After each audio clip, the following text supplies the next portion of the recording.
বিশ্বের সবচেয়ে প্রভাবশালী দেশ যুক্তরাষ্ট্রে একদিকে দাউ দাউ করে জ্বলছে আগুন, অন্য প্রান্তে হচ্ছে তুষারপাত। কোথাও মানুষকে ঘর থেকে বের হতে নিষেধ করা হচ্ছে, আবার কোথাও বলা হচ্ছে প্রাণ বাঁচাতে হলে দ্রুত ঘর ছাড়ুন। যুক্তরাষ্ট্রের ক্যালিফোর্নিয়া অঙ্গরাজ্যের লস অ্যাঞ্জেলসে গত কয়েকদিন ধরে তাণ্ডব চালাচ্ছে দাবানল। নিমেষে আগুনের লেলিহান শিখা গ্রাস করছে বসতবাড়ি, ব্যবসা, অফিস, শিক্ষা প্রতিষ্ঠান, বাদজানি ধর্মীয় উপাসনালয়ও। সবুজে আচ্ছাদিত বৃক্ষরাজিও জ্বালানিতে পরিণত হয়ে একসময় মিশে গেছে সহায় সম্পদের ছায়ে।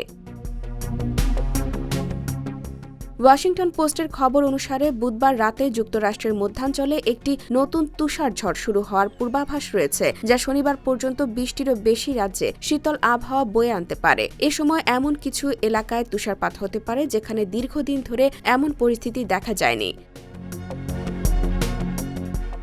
অন্যদিকে বিবিসির খবরে জানা যায়, লস অ্যাঞ্জেলেসের প্যাসিফিক পালিসেডস এলাকায় দ্রুত ছড়িয়ে পড়ছে ভয়ঙ্কর দাবানল। তবে যুক্তরাষ্ট্রের লস অ্যাঞ্জেলেসের পূর্ব ও পশ্চিম প্রান্তে দুটি বড় দাবানলের আগুন নিয়ন্ত্রণে আনতে শুরু করেছে মার্কিন ফায়ার সার্ভিস বিভাগ। রয়টার্সের খবর অনুযায়ী গত মঙ্গলবার একসঙ্গে 6টি দাবানল শুরু হয়। এতে লস অ্যাঞ্জেলেস কাউন্টির আশেপাশে এলাকা ধ্বংস হয়ে গেছে। কমপক্ষে 10 জন নিহত এবং প্রায় 10,000 বাড়িঘর ধ্বংস হয়েছে। তবে এই সংখ্যাটা আরও বাড়তে পারে।